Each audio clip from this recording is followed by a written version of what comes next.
Pemirsa, hari kedua acara Teman Ahok Fair berhasil mengumpulkan dana sebesar 1,4 miliar rupiah. Selain itu jumlah KTP dukungan kepada Ahok juga terus mengalir. Hingga hari ini tercatat telah terkumpul 900.000 lebih KTP dukungan untuk Ahok dan Heru. Acara yang bertema 1 juta KTP 1 juta harapan ini menargetkan 8.000 pengunjung hadir memberikan dukungannya bagi Ahok dan Heru untuk melaju di pemilihan gubernur DKI 2017. Papan aspirasi sepanjang 45 meter yang disediakan panitia menjadi lokasi favorit pengunjung untuk membubuhkan tanda tangan serta menuliskan harapan untuk Gubernur Ahok. Ahok rencananya akan hadir di puncak acara Teman Ahok Fair ini. Dari hasil acara, panitia penyelenggara berhasil mengumpulkan dana sebesar 1,4 miliar rupiah. Sementara untuk dukungan KTP sudah terkumpul lebih dari 900.000 KTP.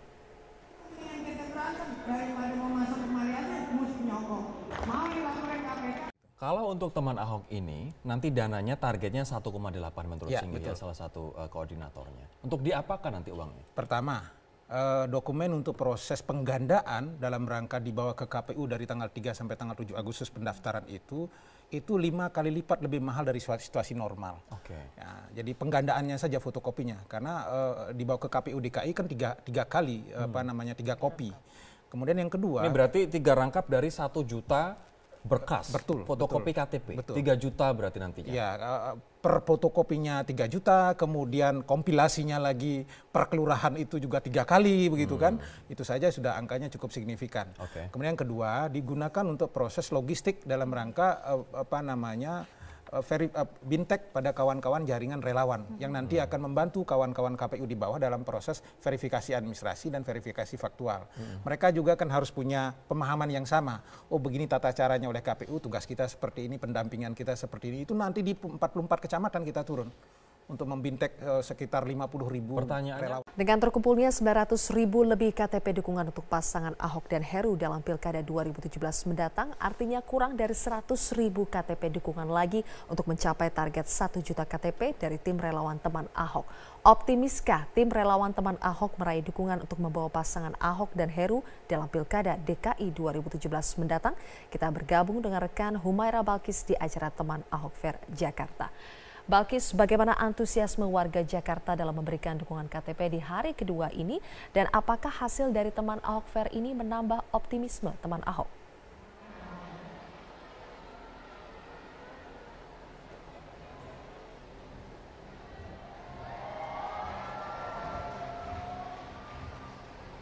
Zilvia, semakin sore venue Teman Ahok Fair semakin padat pengunjung. Masyarakat yang hadir antusias untuk menyimak diskusi dari Teman Ahok dan juga menonton penampilan dari beberapa artis yang tampil di acara ini. Mereka bahkan rela untuk menunggu hingga malam nanti karena rencananya nanti malam Gubernur Basuki Cahayapurnama akan hadir dan juga menghibur seluruh pengunjung melalui pentas stand-up komedi. Salah satu dari tujuan penyelenggaraan acara hari ini adalah untuk penggalangan dukungan dan untuk mengetahui langsung berapa jumlah dukungan yang sudah terkumpul melalui acara ini yang telah digalang oleh Teman Ahok. Saya akan bertanya langsung dengan salah satu pendiri Teman Ahok, yaitu Mas Singgih. Mas Singgih, berapa tepatnya jumlah KTP yang sudah terkumpul hingga hari ini? Kalau keseluruhan semua sekarang sudah di angka 905.000. Per hari kemarin itu sudah 5.000. Untuk acara ini aja khusus 5.000 KTP didapatkan dari lokasi ini. Jadi 1 juta dalam hitungan 2 minggu ke depan sudah kami yakin selesai. Sebegitu optimisnya Mas dapat terkumpul 1 juta dalam waktu dekat?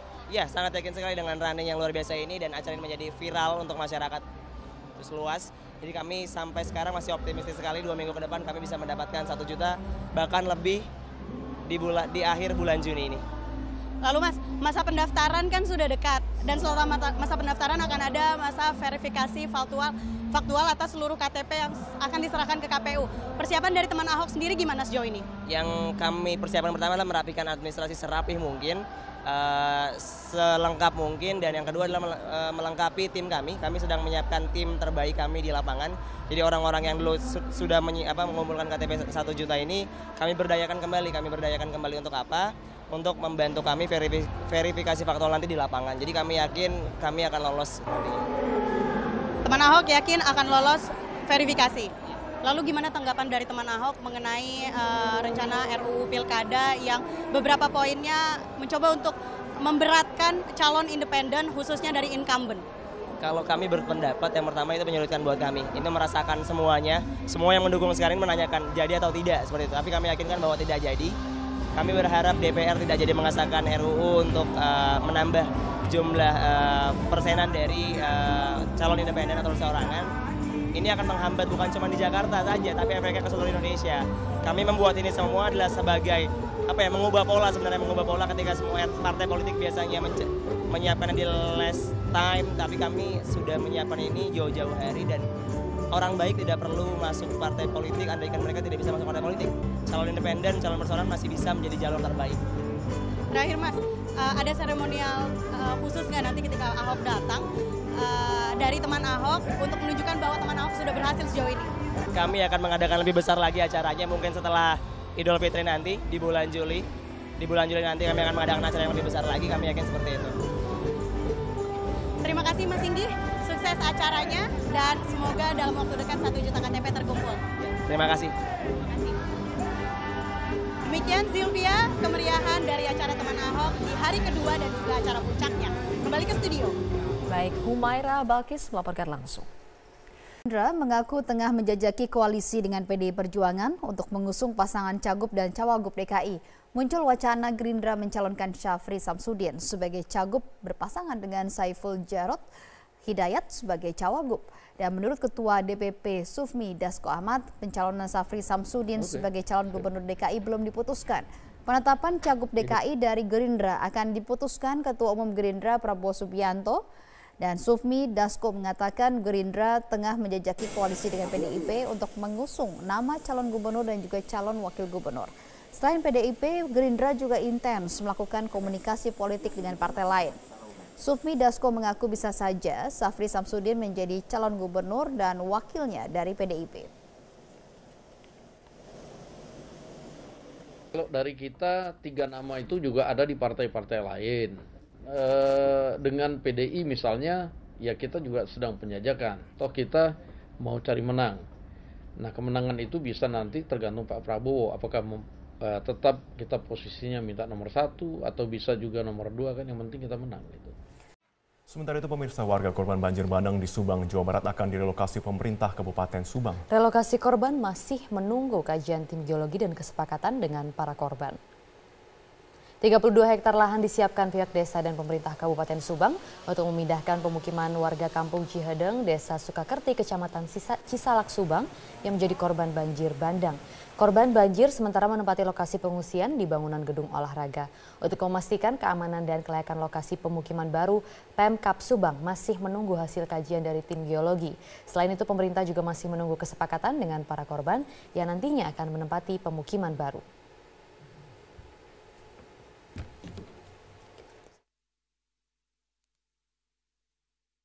Pemirsa, sudah 10 tahun sejak semburan lumpur lapindo pertama pada tanggal 29 Mei 2006, namun hingga kini masih menyisakan duka bagi warga. Dan untuk mengetahui selengkapnya, kita akan bergabung bersama Sarah Wen langsung dari tempat semburan lumpur lapindo di Sidoarjo, Jawa Timur. Sarah, bagaimana penanggulangan semburan lumpur lapindo hingga saat ini? Ya Rory, hingga saat ini, yakni setelah 10 tahun terjadinya pertama kali semburan lumpur lapindo, masih terus terjadi semburan walaupun intensitasnya tidak sebanyak atau tidak sesering beberapa tahun sebelumnya. Semburan lumpur ini masih terjadi, yang semula pada tahun-tahun sebelumnya mencapai 50 meter kubik, namun saat ini jumlah itu berkurang mencapai 20 sampai 30 meter kubik, namun angka ini masih fluktuatif. Berbagai upaya pun masih terus dilakukan untuk menangani dan menanggulangi semburan lumpur ini, seperti mengaliri semburan lumpur ke arah Kali Porong dan juga memantau aktivitas tanggul setiap harinya. Dan terkait gantian rugi warga, masih terdapat 84 berkas ganti rugi warga yang terdapat dalam peta area terdampak yang hingga saat ini masih belum lunas. 21 di antara berkas itu sudah divalidasi namun belum ada penandatanganan nominatif. Selain itu juga terdapat sekitar 26 pembisnis yang merugi hingga angka 800 miliar. Namun hingga saat ini juga masih belum ada penggantian rugi karena memang belum ada kesepakatan antara pembisnis dan juga Lapindo sehingga pembayaran ganti rugi tertunda.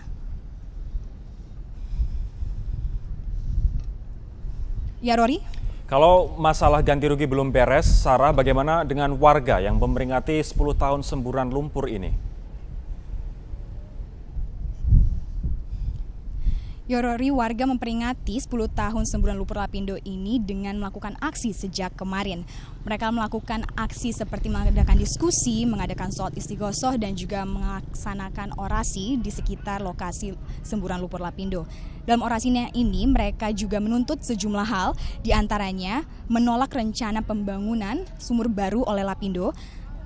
Dan tentu saja mereka menuntut penggantian rugi sebanyak 84 berkas yang hingga saat ini masih tertunda yang telah saya sebutkan tadi.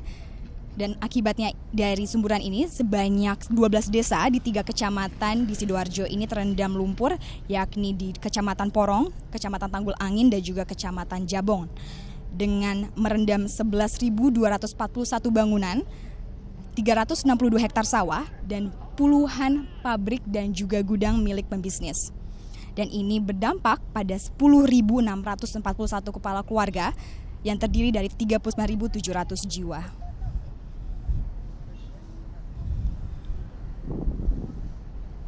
Ya Rory, demikian dapat kami laporkan untuk sementara dari Sidoarjo. Kembali pada Anda di studio. Terima kasih Sarah Wen melaporkan langsung dari Sidoarjo, Jawa Timur.